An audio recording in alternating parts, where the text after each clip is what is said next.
నమస్తే రైతు సోదరులకు శుభోదయం. స్టెర్లింగ్ పంప్స్ సమర్పించు నెలతల్లి కార్యక్రమానికి స్వాగతం. నేను షీల. ఎన్ని వ్యాపకాలు ఉన్నా, వ్యాపారాల్లో క్షణం తీరిక లేకున్నా, నచ్చిన పనిని మాత్రం ఎన్ని అడ్డంకులు వచ్చినా వదిలిపెట్టరు కొంతమంది. ఆ పనిలో సంతృప్తి దొరికే వరకు అన్ని విధాల ప్రయత్నాలు చేస్తూనే ఉంటారు. అవును, ఆయన వ్యవసాయ అనుబంధ రంగాల్లో కోట్లల్లో ఆదాయాన్ని పొందుతున్నాడు. ఎన్నో ఏళ్లుగా వ్యవసాయం చేస్తున్నాడు. అయినా సంతృప్తి లేదు. ఏదో చేయాలనుకున్నాడు. అది సాధించే వరకు పట్టు వదలని విక్రమార్కుడిలా ప్రయత్నాలు చేశాడు. ఆయన కృషి ఫలించింది. సాగు రంగంలో తన వెలతి తీరిపోయింది. ఇప్పుడు తాను అనుసరించిన వ్యవసాయ విధానాలతో చాలా ఆనందంగా జీవితాన్ని గడుపుతున్నాడు. తోటి రైతులను చైతన్యపరుస్తున్నాడు. ఇంతకీ ఆ రైతు ఎవరు? ఆయన అనుసరిస్తున్న విధానాలేంటో తెలుసుకుందాం ఇవాల్టి నెలతల్లి కార్యక్రమంలో. ఏం చేశామన్నది కాదు, ఆ పనిలో ఎంత సంతృప్తి పొందామన్నది ముఖ్యం. వేలకు వేల ఎకరాల్లో పంటలు పండించి కోట్ల రూపాయల ఆదాయం సంపాదించినా ఇంకా ఏదో తీరని లోటు చాలా మందిని వేధిస్తూ ఉంటుంది. అదే కోవకు చెందిన వ్యక్తి రాజశేఖర్ రెడ్డి. రాజశేఖర్ రెడ్డి స్వస్థలం మహబూబ్ నగర్ జిల్లా అప్పారెడ్డిపల్లి. స్వతహాగా ఆయనకు వ్యవసాయం చేయాలనే ఆసక్తి ఎక్కువ. అందుకే తన సొంత గ్రామంలో 5 సంవత్సరాల పాటు వ్యవసాయం చేశాడు. అయితే ఆ ప్రాంతంలో సాగునీటి కొరత కారణంగా 24 గంటలు పొలంలోనే ఉన్నా అనుకున్న దిగుబడి కానీ రాబడి కానీ సాధించలేకపోయాడు. దీంతో వ్యవసాయంతో పాటు వ్యవసాయ అనుబంధ రంగాల్లో రాణించాలనుకున్నాడు. స్టేట్ బ్యాంక్ ఆఫ్ ఇండియా నుంచి 7.5 లక్షల రూపాయల రుణం పొంది చిన్న డైరీ ఫామ్ను ఏర్పాటు చేసుకున్నాడు. 40 ఆవులు పట్టే విధంగా షెడ్ను ఏర్పాటు చేసుకున్నాడు. బెంగళూరు పరిసర ప్రాంతాల నుండి ఆవులను తీసుకువచ్చి వ్యాపారాన్ని ప్రారంభించాడు. అలా తన వ్యాపారాన్ని అభివృద్ధి చేసుకున్నాడు. ఈ రంగంలో కోట్లలో ఆదాయం సంపాదించినా సంతృప్తి పొందలేకపోయాడు. దీంతో 2010లో సాగునీటి వెసులుబాటు ఉన్న నల్గొండ జిల్లాలో రంగారెడ్డిగూడెం గ్రామంలో 40 ఎకరాల భూమిని కొనుగోలు చేశాడు.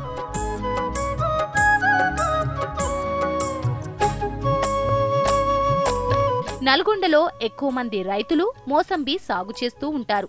కాలువల ప్రభావం వల్ల నీటి వసతి ఎక్కువై రాజశేఖర్ కొనుగోలు చేసిన పొలంలో తోటలు ఎండిపోయిన దశలో ఉన్నాయి. దీంతో పాటు తోటలో ఫంగస్, బ్యాక్టీరియా వ్యాపించి ఉంది. దీంతో పంట మొత్తాన్ని తీసేసి వరి సాగుకు అనుకూలంగా భూమిని మార్చుకున్నాడు.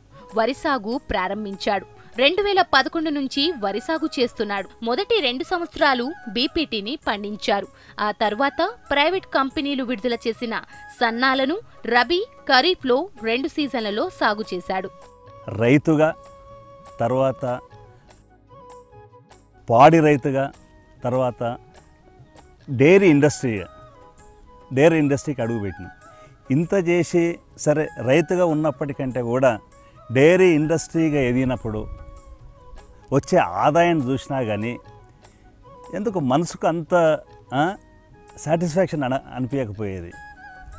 సరే ఆ వ్యవసాయం మీద ఉన్న మక్కువతోటి మంచి నీటి వసతి ఉన్న ప్రాంతం వల్ల భూమి తీసుకొని వ్యవసాయం చేయాలనే తపన ఎప్పుడూ మనకు అనిపించేది. అయితే ఈ నాగార్జున సాగర్ రోడ్ నుంచి గుంటూరుకు పోతుంటే ఎప్పుడు మనకు అందుబాటులో ఈ హైదరాబాద్ కొరకు అక్కంపల్లి రిజర్వాయర్ కింద ఎప్పుడు పచ్చగా అక్కడి పొలాలు, వాతావరణం, ఈ నీటి కలకల నేను పోతూ వస్తూ ఉంటే కనబడేది. సరే మనం ఇక్కడ ఎందుకు భూమి కొనకూడదు, సరే ప్రయత్నం అయితే చేద్దాం, ఏడన్నా భూమి ఉన్నదేమని చెప్పి చెన్నారెడ్డి అని రంగారెడ్డి గ్రామస్తుడు, మంచి మనిషి. సరే దానిదేముంది సార్, ఈడ మీరు కొంటామంటే మస్తు భూములు ఉన్నాయి, మంచిగా ఉన్నాయి, సరే మీరు వ్యవసాయం చేద్దామని వచ్చినప్పుడు సరే మేము మీకు సహకారం చేస్తాం, మీ నుంచి మేము కూడా నేర్చుకుంటామని చెప్పి అతను సరే భూములు ఎక్కడెక్కడ ఉన్నవన్నీ చూపిస్తూ ఈ ల్యాండ్ దగ్గరికి అయితే ఈ భూమిలో అతని సొంతం 9 ఎకరాలు ఉంది. సరే నేనే 9 ఎకరాలు ఇస్తాను, మిగిలింది నేనే దగ్గర ఉండి నీకు అందుబాటులో 43 ఎకరాలు అంటే ఈ ప్రాంతాన్ని అంతా నేను కొనబెట్టగలుగుతా అని చెప్పి అతను ముందరుండి ఇప్పుడున్న ఈ క్షేత్రాన్ని 43 ఎకరాల క్షేత్రాన్ని అతని తోడ్పాటుతో నేను తీసుకోవడం జరిగింది. అయితే అప్పుడు ఈ భూమి పరిస్థితి ఏంటి అంటే ఈ వరి కానీ ఇది కానీ లేదు. అప్పుడంతా ఇక్కడ రైతులు మోసంబి తోటలు పెట్టడం, ఏదో అది పంట పండుతుందని చెప్పి వదిలిపెట్టి అవన్నీ. అయితే ఈ రిజర్వాయర్ ప్రభావం వల్ల, ఈ కాలువల ప్రభావం వల్ల వాటికి నీటి ఒత్తిడి ఎక్కువ జరిగి మొత్తం చెట్లన్నీ రోగగ్రస్తమై పంట పండినా కానీ అంత ఫంగస్ అండ్ బ్యాక్టీరియల్ డిసీజ్ తోటి ఉండి పంటలు కూడా రాలేని స్థితిలో నేను ఇక్కడ ఈ పొలాన్ని తీసుకున్నాను.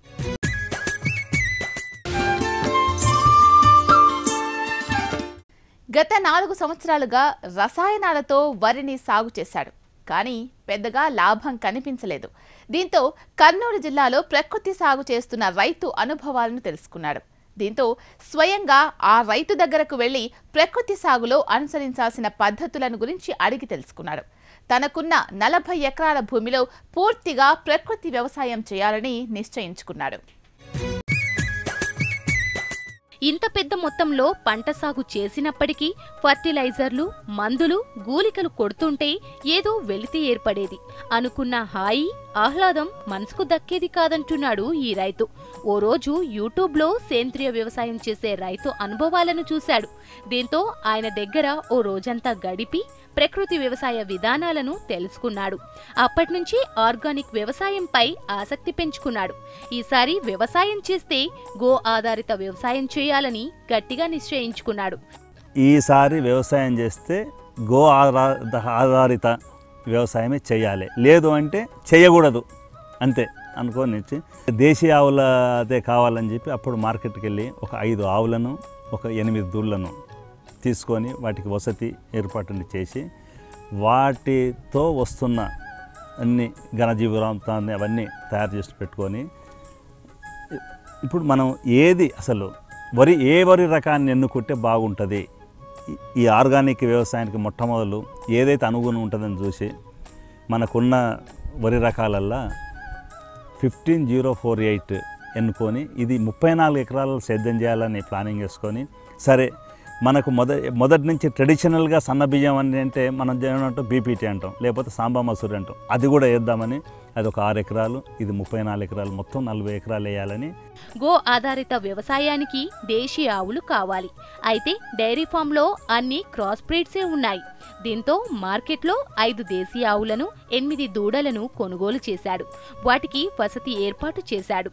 ఆవుల నుంచి వచ్చిన పేడ, మూత్రంతో జీవామృతాన్ని తయారు చేసి పంటకు ఎరువులుగా వినియోగిస్తున్నాడు. ప్రకృతి వ్యవసాయానికి ఏ వరి రకం అనుకూలంగా ఉందో ముందుగా తెలుసుకొని దానిని ఎంచుకున్నాడు. షుగర్ వ్యాధిగ్రస్తులు సైతం తినగలిగే 15048 వరి రకాన్ని పండిద్దామని నిర్ణయించుకున్నాడు. 34 ఎకరాల్లో 15048 వరిని, 6 ఎకరాల్లో బీపీటీ వరిని పండిస్తున్నాడు. మొత్తం 40 ఎకరాల్లో వరిని సాగు చేస్తున్నాడు.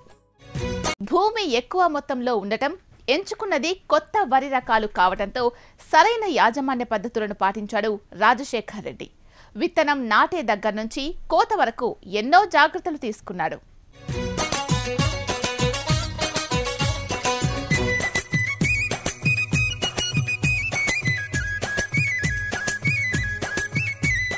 ప్రకృతి వ్యవసాయం చేయాలంటే భూమిలో కార్బన్ శాతాన్ని పెంచాలి. అందుకోసం పచ్చి రొట్టెను వేయాలి. అందుకే రాజశేఖర్ రెడ్డి పంటను దున్నించి జనుము, జిలుగు వేశాడు. జిలుగును 80%, జనుమును 20% పచ్చి రొట్టె కింద వేసి దుక్కి దున్నాడు. వారం 10 రోజులలో జనుము బాగా మొలక వచ్చింది. దీన్ని ఫ్లవరింగ్ స్టేజ్లో నీరు పెట్టి భూమిలో దున్నాడు. మన భూమిలో కర్బన శాతాన్ని మనం పెంచుకోవాలంటే పచ్చి రొట్టె వేయాలి. పచ్చి రొట్టె నేను వారి దగ్గర నుంచి ఏప్రిల్ 1 ఇస్తే మే లాస్ట్లో పొలాన్ని అంతా దున్నిచ్చి జనుము ప్లస్ జీలుగానే 80% భూమి మీద కల్టివేట్ 20% జనుమును ఈ 40 ఎకరాలలో పచ్చి రొట్టె కింద వేసి దుక్కి దున్నిన దాంట్లో చల్లేసి తర్వాత ట్రాక్టర్తో కల్టివేటర్ ఒక సాలు పెట్టి నీళ్ళు కట్టడం జరిగింది. వారం 10 రోజులలో మొత్తం మొలకొచ్చింది. జనుము బాగా మంచిగా పొలం 4 మూలల నీట్గా జర్మినేషన్ వచ్చింది. దీన్ని ఫ్లవరింగ్ స్టేజ్లో అతను చెప్పింది ఏంటిది, మన ఫ్లవరింగ్ స్టేజ్ కంటే కూడా పచ్చి రొట్టె ఎంత ముదిరితే దాంట్లో కర్బనం భూమిలో దున్నితే కర్బనం ఎక్కువవుతుంది. కాబట్టి సాధ్యమైనంత వరకు ఫ్లవరింగ్ వచ్చిందాక ఫ్లవర్ వచ్చినాక ముదురుతుంటే అప్పుడు భూమిలో నీరు పెట్టి దాన్ని. సంప్రదాయ నారు పోస్తే వర్షాలకు కొట్టుకుపోతుందనే ముందు చూపుతో పొలంలోనే రైజింగ్ బెడ్ను ఏర్పాటు చేశాడు. దాదాపుగా ఎకరం పొలాన్ని నారు పెంచడానికి 4 ఫీట్ల వెడల్పు గల బెడ్లను తయారు చేశాడు. బెడ్ అంతా ఒకే విధంగా ఉండేలా చదును చేశాడు. ఆ తరువాత ఎండబెట్టిన వడ్లను బీజామృతంలో అరగంట సేపు నానబెట్టి ఆ పైన వాటిని ఆరబెట్టి వడ్లను సమానంగా రైజింగ్ బెడ్ల మీద చల్లాడు. ఒకేసారిగా కాకుండా 3 దఫాలుగా నాటుకునేందుకు వీలుగా నారు పోశాడు. నారు మామూలుగా నారు పోస్తే, ట్రెడిషనల్ నారు పోస్తే సరే వర్షం వస్తుంది, దాంట్లో కొట్టుకపోతుంది, ఇవన్నీ దృష్టిలో పెట్టుకొని రేజింగ్ బెడ్ డ్రైల్నే బెడ్లను తయారు చేసి 4 ఫీట్ల వెడల్పుతోటి ఆ మడి ఎంత అయితే వెడల్పు ఉంటుందో అంత పొడుగును పీక పొడుగు తీసుకొని దాదాపు 1 ఎకరం పొలాన్ని, ఎకరం విస్తీర్ణం గల పొలాన్ని నారు పెంచడానికి 4 ఫీట్ల వెడల్పు గల రేజింగ్ బెడ్లను తయారు చేసి ఆ రేజింగ్ బెడ్లపై మొత్తం నీటి లేవల్ అన్ని బెడ్లు లేవల్గా అయ్యేటట్టుగా దాన్ని చదును చేసేసి ఈ వడ్లను బీజామృతంలో అరగంట సేపు వాటిని నానబెట్టి నానినాక మళ్ళా మొత్తం తడి ఆరిందాక పలసగా ఆరేసిన వడ్లు ఒకదానికి అంటుకోకుండా ఉండడానికి ఆరిన వడ్లను తీసుకొచ్చి సమానంగా ఈ రేజింగ్ బెడ్స్ మీద సమానంగా చల్లి మట్టిని మీదంగా అదిమి చేయితోటి మొత్తం అదిమేసినాం. ఎందుకు, గాలికి కానీ లేకపోతే నీళ్ళు పెట్టినా కానీ అవి అటు ఇటు పోకుంటాని. అట్లా ఈ 40 ఎకరాలకు 3 దఫాలుగా విత్తనాన్ని నారు పోయడం జరిగింది. ఎందుకంటే మొత్తం ఒకటేసారి పోస్తే మనకు నాటప్పుడు నారు ముదరడం ఇవన్నీ ఇబ్బందులు అవుతామని చెప్పి నారుమడి తయారు చేసేటప్పుడు ఎకరానికి 4 ట్రాక్టర్ల పశువుల ఎరువు వేసి 600 కేజీల ఘనజీవామృతాన్ని బెడ్లు తయారు చేసి విత్తనాన్ని నాటారు. ఈ విధంగా ఎరువులు చల్లటం వల్ల పంట ఎంతో ఆరోగ్యంగా పెరుగుతోంది. దీంతో సాధారణ నారుమడి కంటే 2 ఇంచులు ఎక్కువగా పంట ఎదిగింది. ప్రతి ఎకరానికి 200 కేజీల జీవామృతం పిచికారీ చేస్తున్నాడు ఈ రైతు. 25 రోజులు నాట్లను వేసిన తరువాత 10 రోజులకు జీవామృతాన్ని పిచికారీ చేశాడు. 60 రోజుల్లో 6 సార్లు జీవామృతాన్ని వేశారు. పిలక వచ్చే సమయానికి ఒక్కసారి నిమ్మస్త్రాన్ని చల్లారు. అసలు రసాయనాల జోలికే వెళ్లకుండా కేవలం ప్రకృతి ఎరువులతో పంటను పండిస్తున్నారు. ఈ ఎకరానికి దాదాపుగా 4 ట్రాక్టర్ల మామూలు పశువుల ఎరువు వేసి 600 కిలోల ఘనజీవం వేసి ఈ బెడ్లు తయారు చేసి సీడ్ సోయింగ్ జరిగింది. మామూలు ఇదివరకు ఎలా మనం కరిగిట్టు దున్ని ఇత్తనాన్ని మొలకగట్టి వేసేదానికంటే కూడా ఈ విధంగా ఎంతో ఆరోగ్యంగా హెల్తీగా నారు అసలు మామూలుగా 10 రోజులకు కూడా అది ఇంచు కంటే ఎక్కువ పెరిగిపోయేది. మామూలు ఇది 10 రోజులకే 2 ఇంచుల వరకు అయ్యింది. డ్రై నీళ్ళు కట్టడం, మళ్ళీ నీళ్ళని తెంపి తీసేయడం, అంతేగాని నీళ్ళు ఎప్పుడు ఆ నార్మల్లలో నీళ్ళు నిల్వ ఉంచలేదు. 25-26 రోజు వయసు వచ్చేటలకు ప్లాంటేషన్ మనం పొలం తయారు చేసి నాటడం. ఈ 25 రోజుల పీరియడ్లో 3 సార్లు జీవామృతాన్ని పిచికారి చేయడం జరిగింది నారు మీద. మనం ఈ 40 ఎకరాలు నాటే ముందల ఆఖరి దుక్కిలో మనం నిజానికి నేను ప్రతి ఎకరానికి 500 కిలోల ఘనజీవామృతాన్ని వేసి నాటుదామని అనుకున్నా. కానీ మనకున్న ఆవులు దాన్ని బట్టి 500 కేజీల ఘనజీవామృతం తయారు చేసి వేయలేకపోయి 200 కేజీలు వేయడం జరిగింది. ఈ 200 కేజీలు వేస్తూ 26-27 రోజుల నారును నాటడం మొదలుపెట్టి నాటిన 10 రోజులు మొదటిసారి జీవామృతాన్ని పిచికారి చేసిన. అట్లా నాటినాక 10 రోజులకు స్టార్ట్ చేసి 60 రోజుల పీరియడ్లో 6 సార్లు జీవామృతాన్ని స్ప్రే చేసినాం. ఈ మధ్యన పిలక వస్తుంది, ఆ దశలో ఒక్కసారి నీమాస్త్రాన్ని కొట్టినాం అంతే. ప్రకృతి ఎరువులకు రసాయన ఎరువులకు మధ్య ఉన్న తేడాను ప్రత్యక్షంగా గమనించాడు. గతంలో లక్షల్లో ఆయన పెట్టుబడి ఖర్చులను ఇప్పుడు వేలల్లోకి తగ్గించుకున్నారు. అంతేకాదు, రసాయనిక మందుల పిచికారీతో పొలంలో తిరగడానికే ఇబ్బంది పడ్డ రాజశేఖర్ ఇప్పుడు ప్రకృతి సేద్యంతో ఆహ్లాదకరమైన వాతావరణాన్ని ఆస్వాదిస్తున్నాడు.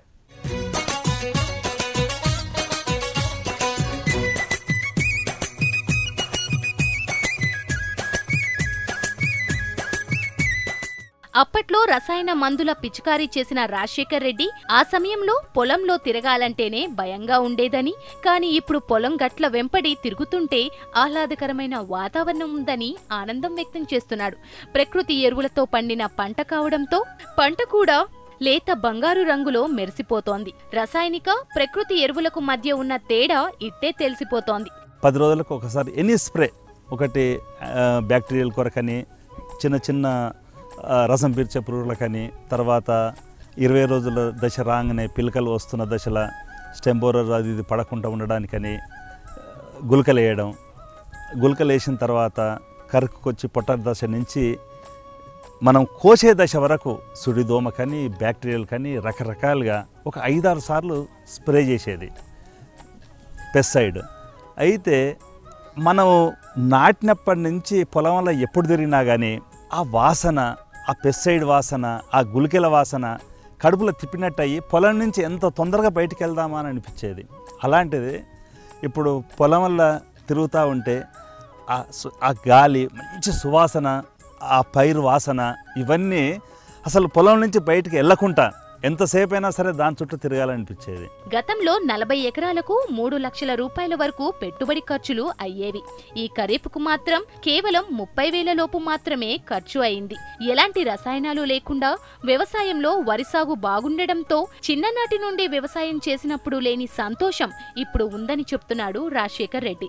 10,000 రూపాయలు అయ్యే, ఒక ఎకరానికి అయ్యే పెస్టిసైడ్స్ ఫర్టిలైజర్ స్థానాన మనం 1000 నుంచి 500 కిలోలు వేసినప్పుడు మనం 1000 నుంచి 1100 రూపాయల ఖర్చుతోటి స్ప్రే ఖర్చు, మనం మామూలు ఫర్టిలైజర్ పెస్టిసైడ్ అయినా అదే ఖర్చుతోటి మ్యాన్ పవర్, పెట్రోల్ కానీ డీజిల్ కానీ అవుతుంది, దీనికైనా అవుతుంది. కాబట్టి అది సేమ్.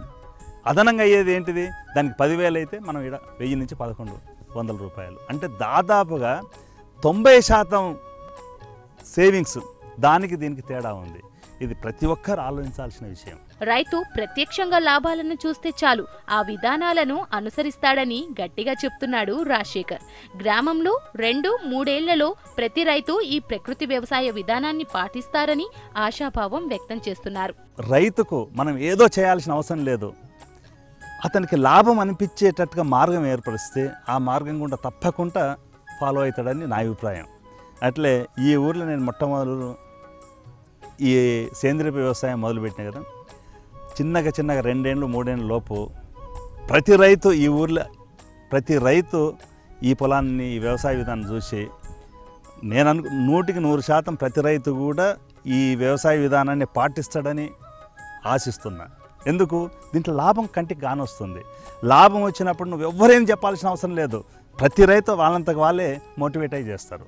కారణం ఏంది, అవును మనం కష్టం చేస్తున్నాం, నిజంగా రియల్గా మనకు ఆడ లాభం జరుగుతుందా జరుగుతలేదా? లాభం జరుగుతుంది అంటే ఎవ్వరేం చెప్పాల్సిన అవసరం లేదు. ప్రతి రైతు వాళ్ళకి వాళ్ళే మోటివేట్ అయ్యి ఫాలో అవుతారు.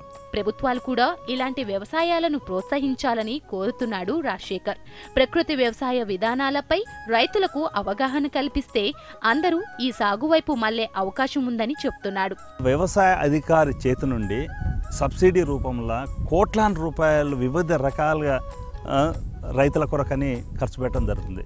నిజానికి అది ఎంతవరకు రైతులకు ఉపయోగపడుతుంది, మనం చేస్తున్న ప్రతి రూపాయి నిజంగానే రైతులకు ఉపయోగపడుతుందా లేకపోతే కాయిదాలకే పరిమితమవుతున్నది ఒకటి నిజంగా వాళ్ళు ఆలోచించాల్సిన విషయం. తర్వాత ప్రతి మండలాధికారికి ప్రతి గ్రామంలో ఒక 5 ఎకరాలు దత్తత తీసుకొని ఆ వ్యవసాయాధికారి ఆధ్వర్యంలో వ్యవసాయం చేసి ఆ ఊరికి చూపిస్తే స్లోగా ప్రతి గ్రామం ఈ ఆర్గానిక్ వ్యవసాయం కింద తప్పకుండా మారుతుందని నేను ఆశిస్తున్నాను.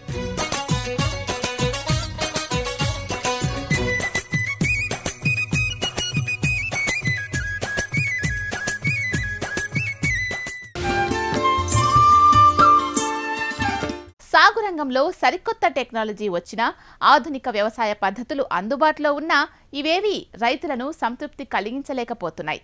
నాటి కాలపు మేటి పద్ధతులు, పెద్దలు చేసిన వ్యవసాయ విధానాలు మాత్రమే రైతులను సంతృప్తి పరుస్తున్నాయని రాజశేఖర్ రెడ్డి అనుభవం ద్వారా నిరూపిస్తున్నాడు.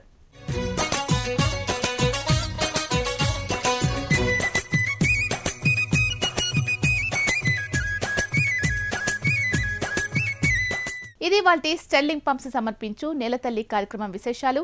నమస్తే.